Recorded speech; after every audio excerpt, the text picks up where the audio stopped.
If someone gave you a lot of money, like say $100,000, and said, I'll give you this if you say Candyman's name in the mirror 5 times, would you do it? I would have to consider maybe 500,000. 100,000 for every time I say it. Oh, there we go. Like that whole Yeah. like story, whenever Tony Todd negotiated all that money for the bee stings. Oh yeah, he did. Yeah. Okay.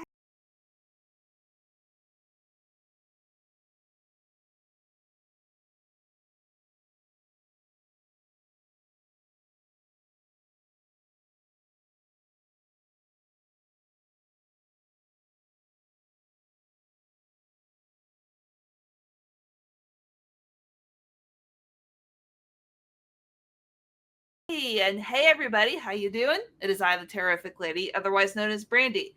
Welcome to Retro Horror School Talks, where I drag a guest on, kicking and screaming to discuss what else retro horror. And with me is my latest victim, Tom Jolliffe, who is a screenwriter, a journalist, and a cinephile. So welcome, Tom. It is so great to have you here. Thanks for having me on, Brandy. I've been looking forward to it. Yes, super excited about the movie that we are going to be discussing today. But before we get into that, tell everybody out there a little bit more about who you are and what you do with your screenwriting and your journalism and your cinephilism. Yeah. So yeah, it all started with just having a love of movies, really, and that was the same for a lot of people, probably of my generation, where it's all about walking in the video store, browsing all the VHS tapes, and just being drawn to particularly genre movies because the artwork tended to be a lot more elaborate and kind of eye-catching, I suppose. So yeah, horror was very much something that even before I was allowed to rent them out, a lot of the artwork caught my eye. And then yeah, so I took that into becoming a film journalist. That really just started from reviewing films on IMDb, and then I thought, well, maybe I can put them somewhere else or on a website or whatever it might be. And I ended up doing a few articles here and there for websites like Ain't It Cool. And then I went to Flickering Myth, who are quite big in the UK. And I've been writing for them ever since. It's about 15 years now.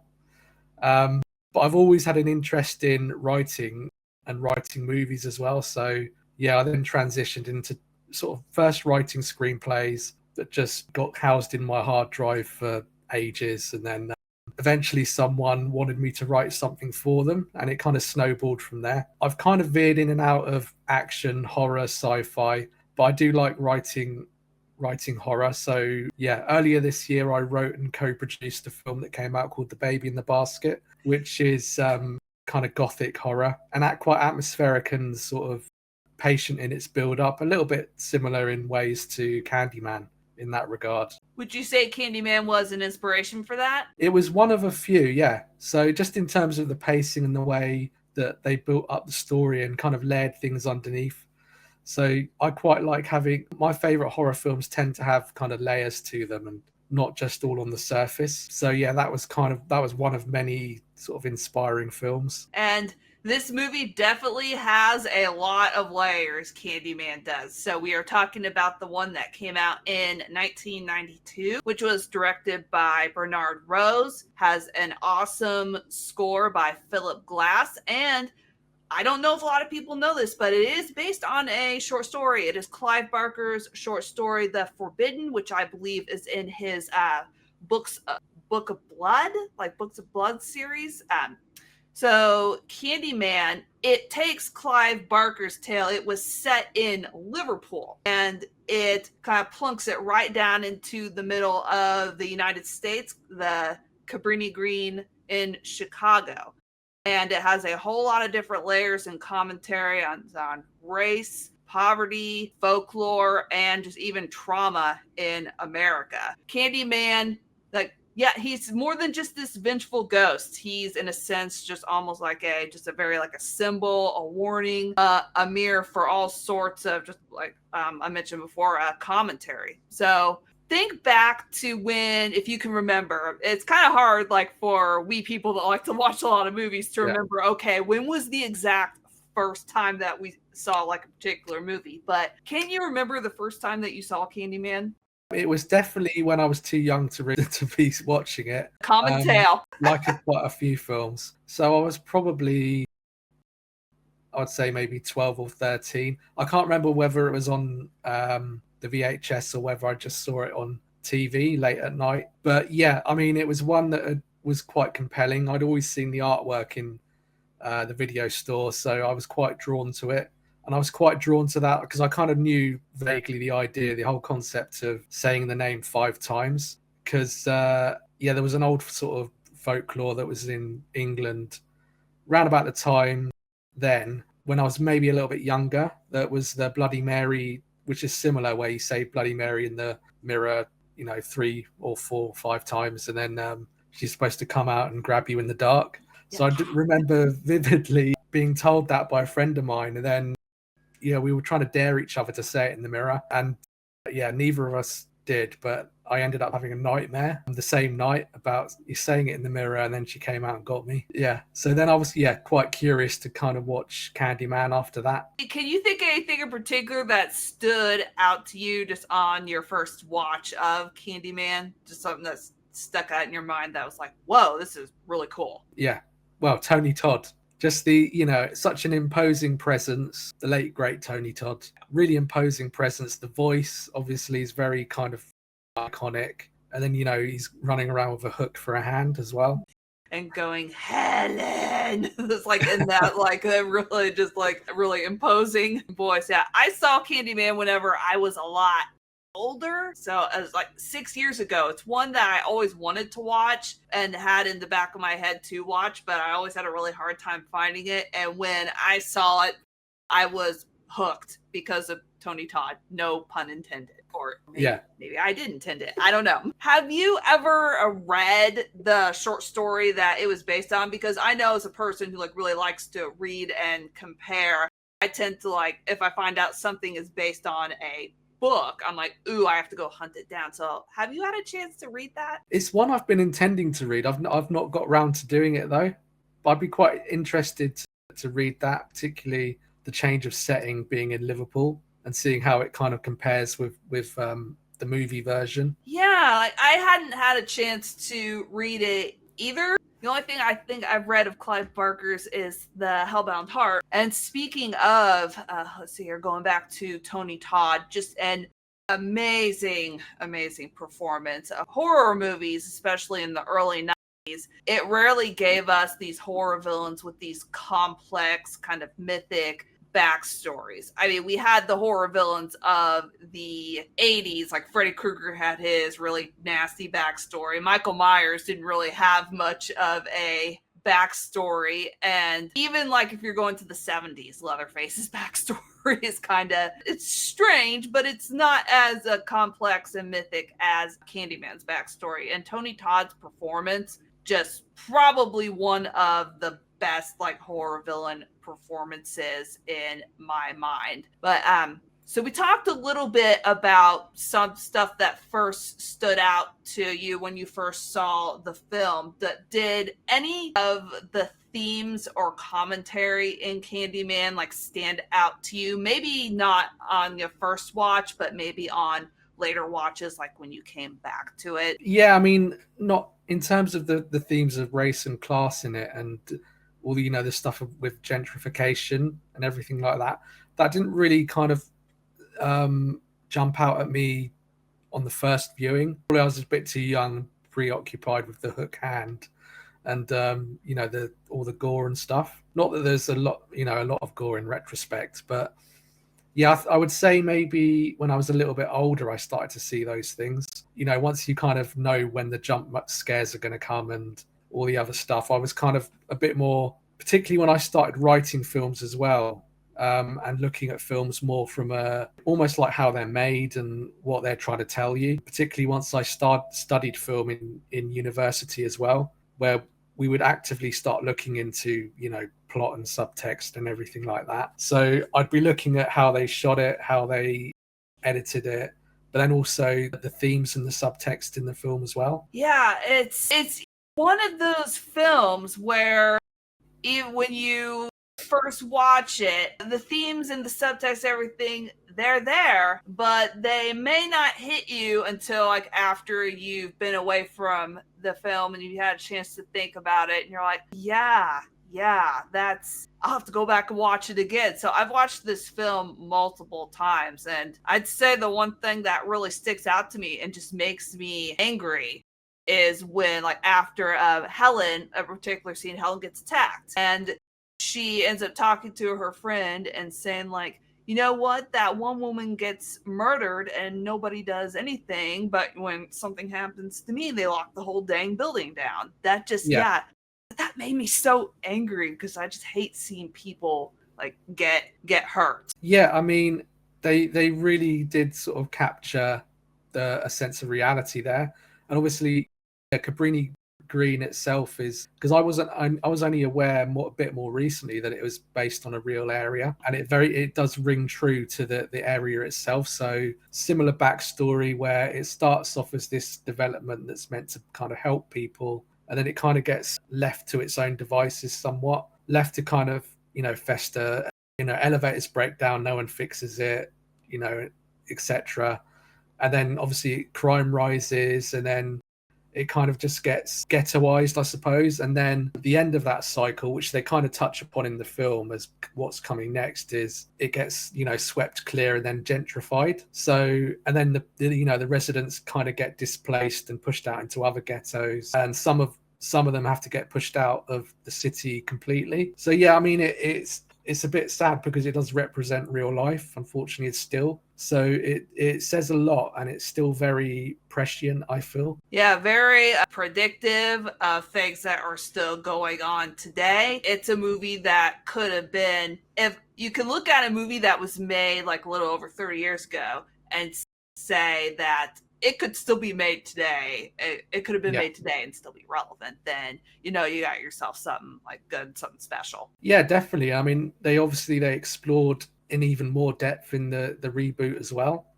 There's a lot of those ideas. But yeah, I mean, yeah, the real Cabrini Green today is basically, it's been gentrified, it's got expensive apartments, and it's just, a tale as old as time, really. It's like, I think the only thing left of the original Cabrini Green is what's called, I looked into it, it's called the row houses. I think those are the only. There's very little left. Possibly because the people that lived there kind of claimed ownership of it and took it over. But obviously, when they did, what was interesting is they did that, and then the crime rates dropped because they were kind of taking control of the area itself and all the maintenance and everything like that. Yeah, it was a very interesting setting to place Candyman in Chicago and the area of Cabrini Green. I look at settings, like I'm a very big proponent of settings that they could be characters in and of themselves. So not just like places that things take place, they could actually be characters. How do you feel that the location of Cabrini Green adds to the horror of the movie? There's different layers to it. I mean, it's this area that's kind of been left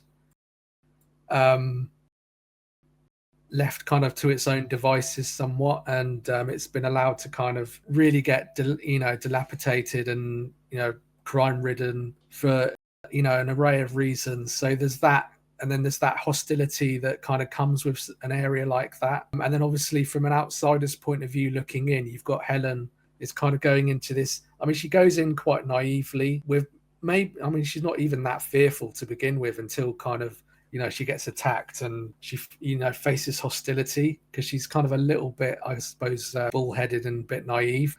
Yeah, you kind of get this sense of the area itself having this uneasy feeling, and then the whole folklore side that comes with it as well just creates this level of tension. Yes, I think I remember Helen saying before she went to Cabrini Green for the first time, she was talking to her friend, saying that this community attributes the daily horrors of their lives to a mythical figure. So that you're correct. The idea of folklore is very heavily interwoven into the setting and the plot of this story. Yeah, very much so. And it's almost like trying to think of a reason for why everything's happening. So it's almost like they're displacing that onto this mythical figure. And obviously in the context of the film, there's a certain degree of truth to that. But yeah, it's just interesting how the Candyman exists in that world and how he kind of feeds off that as well. Yep, it's their fear of him that gives him his power. Yeah, very much so. And he even mentions, I think he gets mad at Helen whenever she's going around saying like, hey, Candyman isn't real. When he appears to her, he's just like, he says it a lot more eloquently than I ever could. He's like, hey, you're making people not believe in me. So I'm just it's your fault. So I'm going to have to make them believe in me again. Yeah, definitely. I mean, that's quite a common theme in these, I suppose, supernatural horrors. I mean, Freddy Krueger had an element of that in some of his films as well, that a lot of his power came in the fear from the young people, and by certain characters like Nancy or whoever it might be, kind of demystifying him and taking that fear away, he kind of loses power. So he kind of has to claim it back by really kind of going with both barrels, really, or in Candyman's case, with his hook. Did Candyman in any way change how you see horror as a way to explore these kinds of issues and this kind of a social commentary? Yeah, I think it was one of a number of films where just having that subtext makes it more interesting. But I think horror in particular gets underrated for how much depth it can have. And a lot of that can come from really kind of holding up a mirror to society as it is and, where it's heading. So I think it really does that. They did predict in the film quite accurately how the area ended up. So, they obviously put a lot of thought into what this area is like, where it's kind of heading, based on probably other similar places as well, and how they ended up. But I think, that's the kind of horror that I've always been drawn to, is whether it's, based on society or something else, that there's like a layer of subtext to it. And they use the characters themselves to explore a lot of that subtext, especially the characters of Candyman and also Helen. Let's dive into a little bit about the Candyman first. So he's a very almost tragic sort of figure, in addition to being creepy as hell, but a very tragic sort of figure due to his backstory. So how do you think that his backstory affects how we view Candyman as a character? I think it gives him that extra dimension. I mean, a lot of the horror villains can be quite one-dimensional, so it's quite interesting to see someone where you almost get a certain amount of sympathy for him. And Tony Todd does this quite well, that he portrays a kind of vulnerability at times that kind of comes through underneath the threat, and the kind of that you get that sense of his tragic end when he was alive. You bring a sort of tragic end to this love story, really, that is quite tragic. So I think that makes his character more interesting. It makes his motivations a bit more clear as well. And they also I get the sense that at least they very heavily implied that Helen was just like the reincarnation of sorts, like of his love that he had like all those centuries ago, which is interesting aside. I mean, they heavily imply it. Yeah, I mean, that's always something that I've taken from it as well. And even though just like in the sequels, it's just like it's always a different woman, and he's always like, I came for you, like I came for you, other woman, I came for you, other woman, just like, well, geez, like how many women are you coming for? And speaking of just like women, Helen, the character like herself, she is used definitely as a lens to explore not just like the urban legend like aspect of Candyman, but also to explore the aspect of privilege. Helen's a very prominent character, but do you view her as like the main character, the protagonist, or do you feel that, nope, this is Candyman's story all the way? I almost feel like she's a little bit like Mad Max in a funny way, because he tended to kind of wander into a wider story or someone else's story in most of the sequels. So Yeah, I kind of sense her that from a, I suppose from a screenwriting point of view, she's the protagonist because we're following her through pretty much most of the film. But she's kind of wandering into Candyman's story, really. And she becomes our kind of conduit to that. So almost like the conduit, the catalyst for the events that occur. Yeah, I mean, she certainly has that where she triggers certain events as well by, as he says, she's kind of demystifying him or trying to, and then he kind of responds to that. So she kind of wanders in naively to the area. She's kind of studying the area itself, the story, and then she kind of gets drawn more and more to the mythology behind the Candyman. And then obviously the more prominent he becomes, it becomes more, it becomes very clear that it's very much about his story and his backstory and how that leads to what happens. And it's very much, in addition to, it's a lot of things. It's a supernatural story. You could count it also as a slasher. You could count it as a folklore, just specifically because of this urban legend aspect that's going on. There's a lot, as you mentioned, a lot of different layers to this movie. So in particular, speaking of urban legends, what do you feel that the movie Candyman is saying about how urban legends are created, and why do you think that we even need urban legends, besides the fact that some of them can be creepy as hell? I think they can become a sort of a part of an area, so they can become very much, I mean, a lot of certain urban legends are very connected to one particular place or one particular person from a place. So it becomes part of the history, because even though it might be fictional, it's still part of the sort of the DNA of an area, or Cabrini Green, for example. But I find it quite interesting in a lot of folk stories and mythology and urban legends that there's so much crossover between different urban legends in different areas. It's almost like if you took it right back to the beginning of an urban legend, they might be taking elements from an urban legend somewhere else, or a folk story from another place. So there's so much crossover in terms of folk tales that ring quite similar. Yeah. I always look at urban legends as a sort of almost like these. I've only ever heard them just of these cautionary tales, just like the guy with the hook for the hand. The hook is hanging on the door. It's basically don't go out after midnight or whatever time that story was set. Or the guy that's in the back of the woman's seat, the high beam story, whenever he lifts up to stab her, then the guy, the truck behind them, does the high beams, and he's like, ugh. So it's basically just full of almost they're creepy, but also in some weird way, I feel they give us a sense of control, like horror movies. We can listen to these urban legends and read them or watch them in a way to help us have some sense of control over just all the creepy stuff that's going on out there in the world. Yeah, I think so. There's certainly an element of truth to that. It's just, I mean, I like the fact that some urban legends can be quite playful as well. There's a certain element of, I suppose, sort of playful, and that threat is almost a little bit tongue-in-cheek at times. But for something like the Candyman, there's a very more direct threat, I think. Yeah, absolutely. It's a more very serious kind of urban legend that explores these very serious themes and these very serious fears. Yeah, definitely. I mean, he's got a lot more depth to him than a leprechaun, for example. Oh gosh, the leprechaun. Yeah, fun movies, but that's about it. Yeah.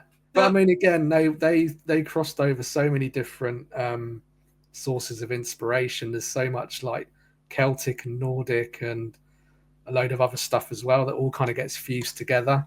But I always find it quite interesting how folk stories and urban legends kind of get born. Yeah. It's just it's just most of it is just oral history, just the word of mouth. So before people were even writing stuff down, all these stories were passed down from generation to generation, and with that, those generational fears also passed down Yeah. from generation to generation as well. Yeah, urban legends and horror can tackle some very heavy themes, and we've mentioned just like before, just like Candyman it tackles a lot of very like heavy themes and but very important themes as well. So just in general, why do you feel that horror is such a powerful genre to be able to explore these kinds of themes? It's a weird one because you look at other genres that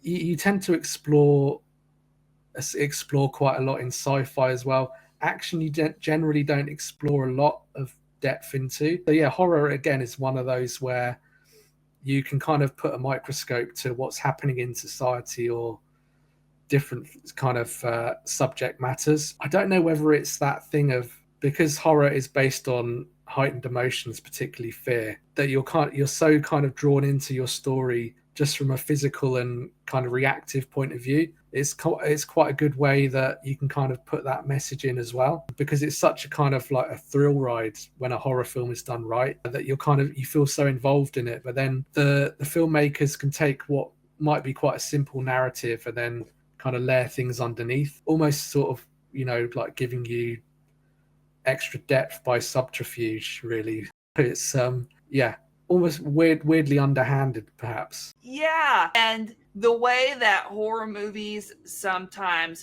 frame social injustices and anxieties, they sometimes frame them as monsters. So in a way, just framing them like that can encourage us to like really just it stands out in a way because they're framed as monsters, but also it may encourage us to like take a step back and think, and maybe even just use that to take action, just maybe against the things that really just like those social injustices and those anxieties. Yeah, very much so. Yeah, just horror is it's such an awesome genre. It just explores so many things. It could be cheesy B movies that kind of like Leprechaun, or it could be movies that have a lot of depth to them, like Candyman. The horror just runs the gamut, and it's an awesome genre. Oh yeah, 100%. Yeah. And speaking of, okay, I keep going back to this supernatural aspect of Candyman. So Candyman is very much an urban legend.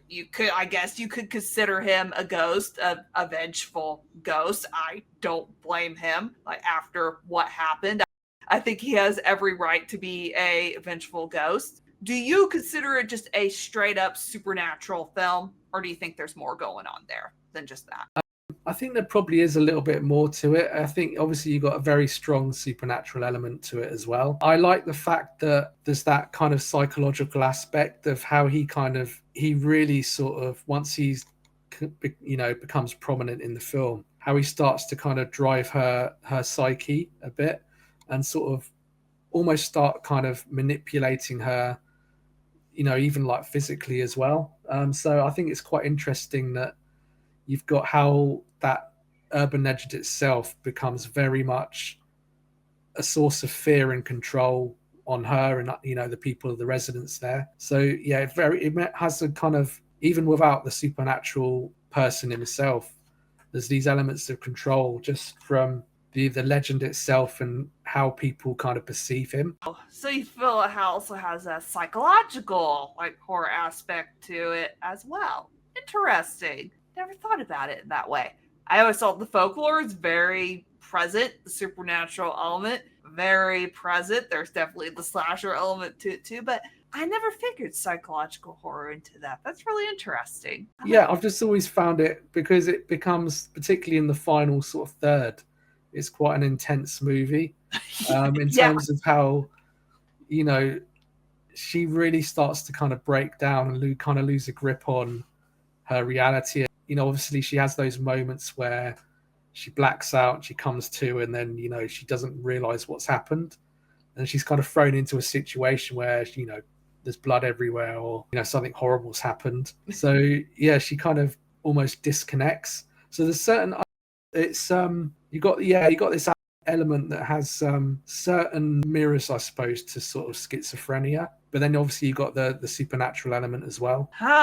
Like we keep peeling back layers like of this movie. Just like it's a big onion, or maybe like a big like lasagna. Speaking of Candyman and just the whole aspect of the whole saying his name 5 times, I guess in a way, just saying his name 5 times also gives, along with the urban legend, gives him his power. And Candyman only has power when people believe in him. And of the horror genre in general, do you think or feel that we're starting to see more stories, or more like horror stories, horror films that reflect certain voices and experiences that maybe were once ignored? Oh yeah, definitely. I think there's certain studios at the moment like A24 and Neon, Black Bear, and sometimes a little bit with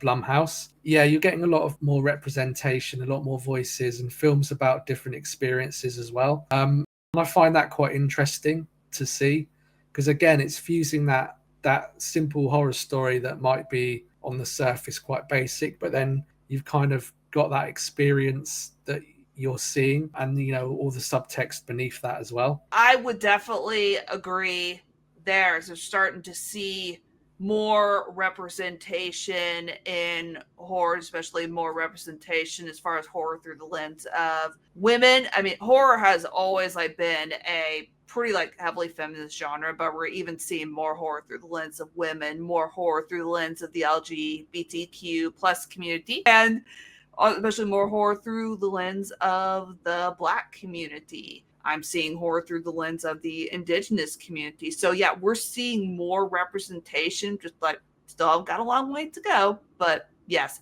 we're seeing that, and I'm just so happy to see all these different voices in horror. Definitely, because I mean, you can fuse together the experience of being from a certain community with fiction. So you've got that, that fusion of fiction and the real experience as well, and the non-fiction. And you place it into kind of whatever it might be, whether it's a slasher or something a bit different.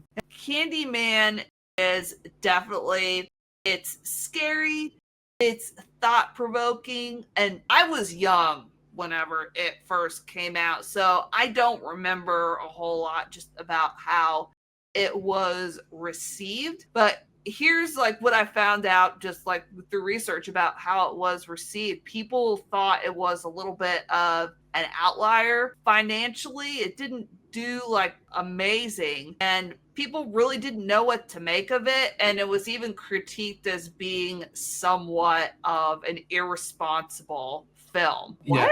What are your thoughts on that? That's kind of just like, wow, like especially like thinking now, just like this film is very appreciated, and I hear a lot of people just talk about just how awesome this movie is. Yeah.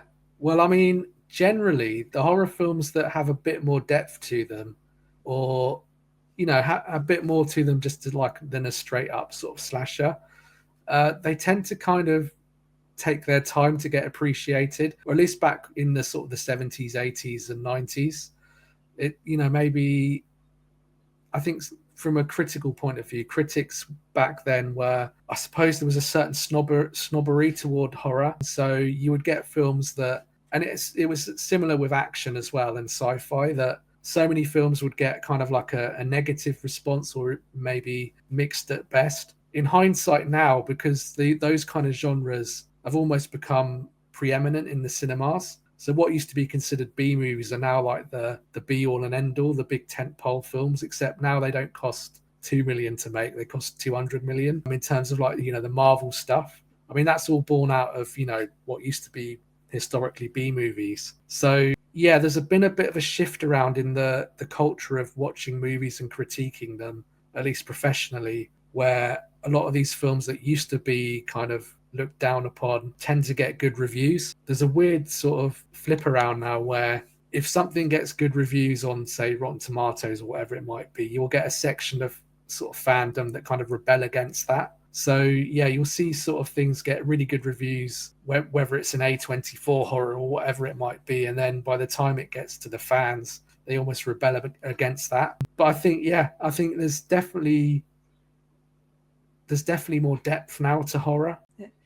Now you got me curious because you mentioned Rotten Tomatoes. It's like you got me curious now as to how Candyman is received by the critical and the general audiences. So we're going to pause and we're actually going to look this up in real time. So it looks like it is certified fresh on Rotten Tomatoes. It holds a 79% out of 81 critic reviews, and the audience score is 63%. Okay. All right, so the critics' consensus. Though it ultimately sacrifices some mystery in the name of gory thrills, Candyman is a nuanced, deceptively chilling tale that benefits from an interesting premise and some fine performances. So that's what I would say that's now quite fair. Yeah. I have to wonder just in general, just when I looked up as to how it was received, people were just like, they were either like, or they didn't quite know what to make of it, which is interesting. Do you think that audience expectations, like maybe they went in expecting, like, say, a pure slasher movie, and that's not what they were presented with, and so that's maybe what caused the hum like behind it? I think so. I mean, sometimes, horror fans can be quite segregated in some ways. I mean, some will kind of have an appreciation for all different types, but some very much have their home in horror, one particular subgenre, one particular type, and that's kind of their thing, and anything else that doesn't fall into that, they kind of turn their nose up a little bit at. But I think sometimes when you've got a film that has an underlying message, some people might just prefer, the Leprechaun, approach, something quite simple, maybe a bit tongue-in-cheek as well. But I think, certainly one aspect that maybe puts people off a little bit is the fact that, your titular character doesn't really appear in person for about 45 minutes into the film.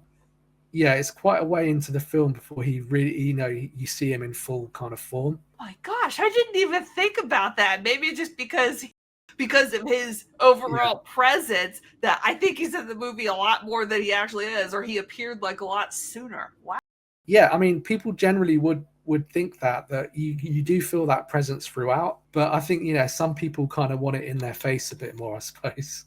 Because he first appears in the car park, doesn't he? I think. Yes, you're right. Voice, and that's some way into the film. So yeah, I mean, and again, it's quite gruesome when it has those moments, but it's not exactly loaded with kills either. So in terms of being a kill fest, it doesn't particularly deliver on that, I would say. But again, it's just that thing of some people prefer slow burn horror, some people like kind of very action driven horror where there's something happening, constantly. I mean, if you look at sort of Evil Dead 2, for example, that's breakneck pace, kind of goes right into it. Yeah, there's so many different types and flavors of horror. So if they went in expecting one thing and that's not what they got, I can kind of see it as like the disconnect. Yes, if I remember, like, I've seen like trailers and the marketing like for Candyman, and it does kind of center it as like a slashery type horror movie. So marketing can have a lot to do with it too. But I would gripe a lot about marketing. But I suppose Hellraiser had a similar response as well, and again, a lot of that was down to the fact that Pinhead is actually quite a minor character in the film. So, and obviously he's like the poster boy and the kind of iconic character. Yeah, like I don't think people knew what to make of Hellraiser either. Whatever. Yeah, it was a strange film as well. In a good way. Yeah, a strange film, but a good one too. So speaking of just like all these Clive Barker films, and like Candyman it's based on one of his stories. So if I'm thinking of major theatrical releases, there was Candyman, which was based on, of course, The Forbidden. Hellraiser, which is based on the Hellbound Heart. We have Nightbreed, Lord of Illusions, and then also the Midnight Meat Train. And Yeah. there have been like a lot of other just like little like TV, I guess, kind of movies and anthologies and things that have come out. But those are the major theatrical releases, at least that I can think of. So where do you feel that Candyman fits into the legacy of just like these major Clive Barker adaptations? I enjoy most of them, to be fair. I would say Candyman was probably my first, and then shortly after it would have been Hellraiser. Yeah, I like those two in particular, Hellraiser and Candyman, I really love. So I'd be hard pushed to pick a favorite, I think. Yeah, I still need to see Nightbreed. There is the director's cut version, I know, on Shudder, because I heard that film was cut all to hell, and I want to be able to see it as it was meant to be seen. I haven't seen Lord of Illusions yet either. Midnight Meat Train, it was okay. The story that it was based on is a really potent critique of classism, and that movie was missing that. Yeah, I don't recall it having that. I mean, that was a lot more simplistic, really. I quite enjoyed it, but yeah, it doesn't really have the depth, I would say, of Candyman. Yeah, no, and it's because they took that commentary. They took that commentary out. If they had left it in, it would have been like just like a real. It may have maybe only had a few like layers to it, but I still would have held it up as an example of good social commentary. They abandoned that just in favor of the gore aspect and the nastiness and stuff that went along with it, which is a shame. Yeah, I mean, that would be interesting to see maybe a reboot of that. Yeah, like, I wouldn't argue like against that. Just like if they decided to do a reboot of or a remake of Midnight Meat Train. And speaking of reboots, remakes, reimaginings, Candyman got one actually. I wouldn't consider it a flat out remake. I don't know if I would even consider it a reboot. I would consider it more of a sequel that's of the same name. So it came out in 2021. It was produced by Jordan Peele and directed by Nia DaCosta. And you mentioned earlier that it addresses like very specific themes. Gentrification is a theme that's definitely prevalent in the newer Candyman. But how do you feel that Candyman 2021 and Candyman 1992, how do you feel that those two films kind of relate and talk to each other in a sense? I think it's quite interesting to see the evolution of the urban legend itself, where the idea of Candyman becomes more like a moniker than just one person. So that it was certainly interesting from that perspective. And again, seeing that kind of view of gentrification and the protagonist kind of being, he has a sense of guilt because he's kind of part of that. He's almost reaping the benefit of what, his old neighborhood used to be.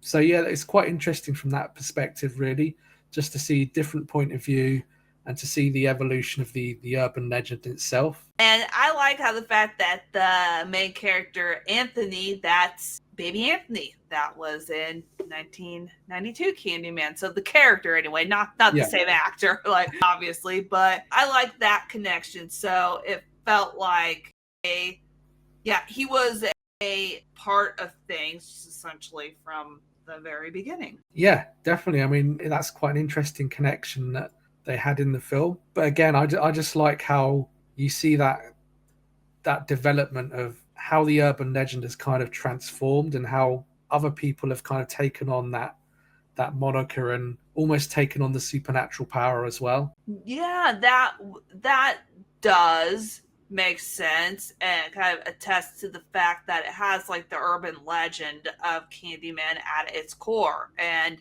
our urban legends and folklore and stories that they're passed down, and they could evolve and change like over time. So, yeah, that makes a lot of sense. Yeah, I mean, it's quite an interesting theme to explore, really, how a changing area kind of changes the folklore with it. And it's that history that comes with a folklore or an urban legend kind of evolves. Yeah.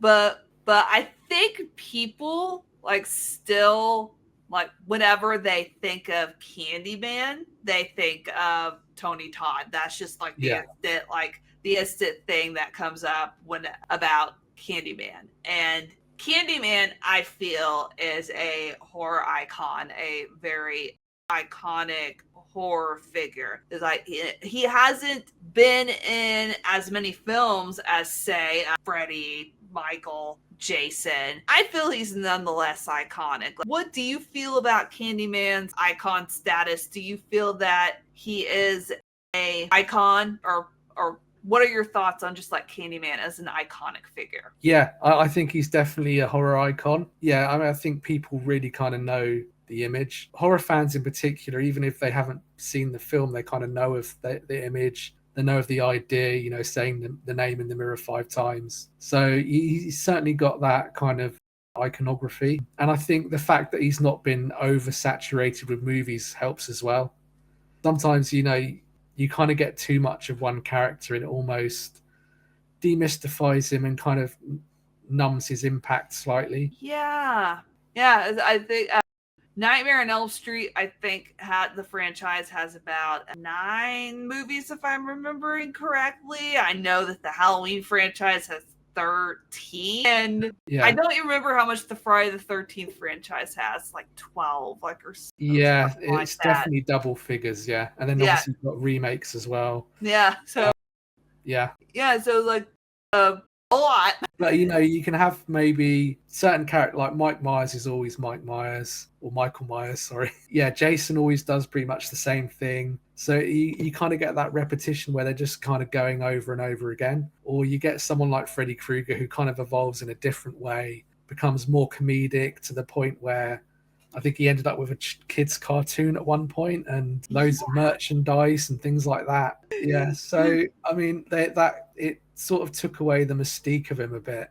from being this kind of very scary figure in the first film. But yeah, I think Candyman, I suppose it helps that the first 2 sequels have been a little bit forgotten about, even though they were sort of lesser. It didn't really take away the impact or the image of him. Yeah, I haven't seen the sequels like Farewell to the Flesh, and I forget like what the third one is called. I've only ever seen the 92 one and the 2021 version, and that's it.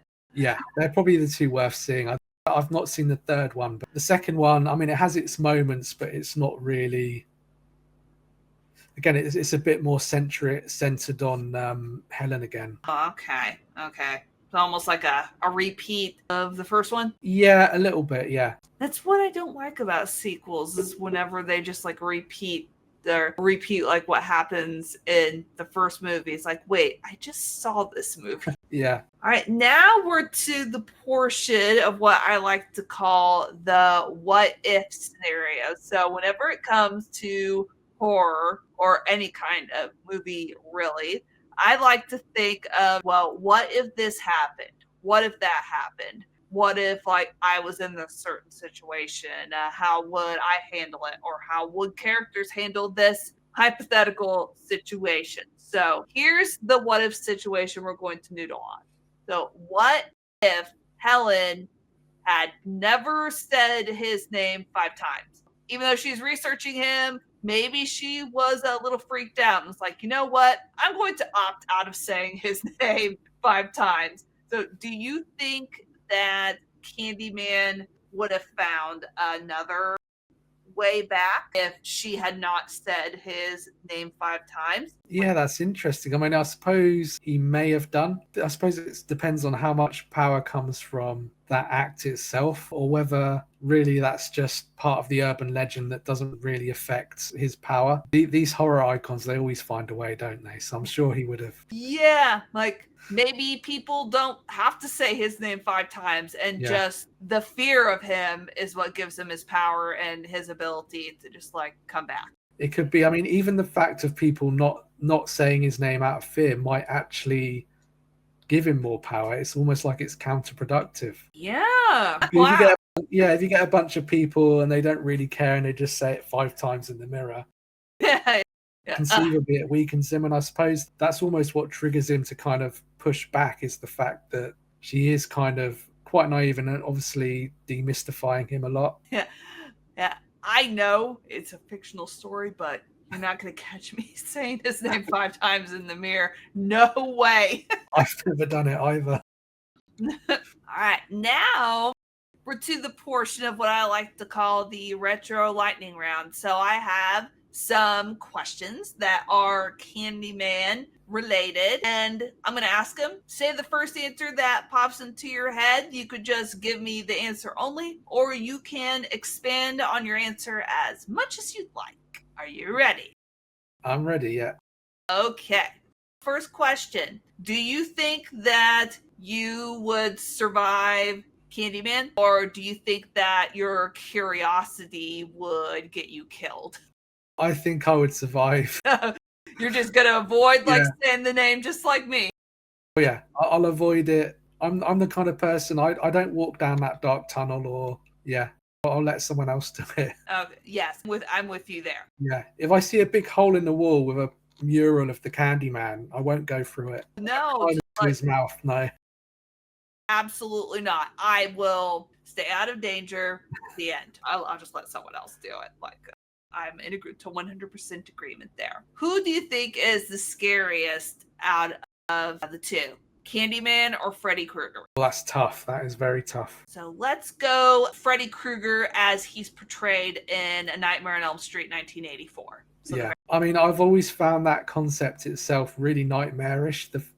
Because you're so powerless in your sleep, and the fact that he can kill you in your sleep, I think I've always found that quite a terrifying concept. So I would probably say Freddy Krueger, because again, I mean, if he kind of targets you, he'll get you. So yeah, I mean, I can avoid Cabrini Green, but I can't avoid sleeping. Yeah, we all have to sleep, unfortunately, or fortunately. I don't know whether it's a fortunate or an unfortunate thing, but yeah, with Freddy, you'd be screwed because you have to sleep. Well, okay, I guess I'll just die. No.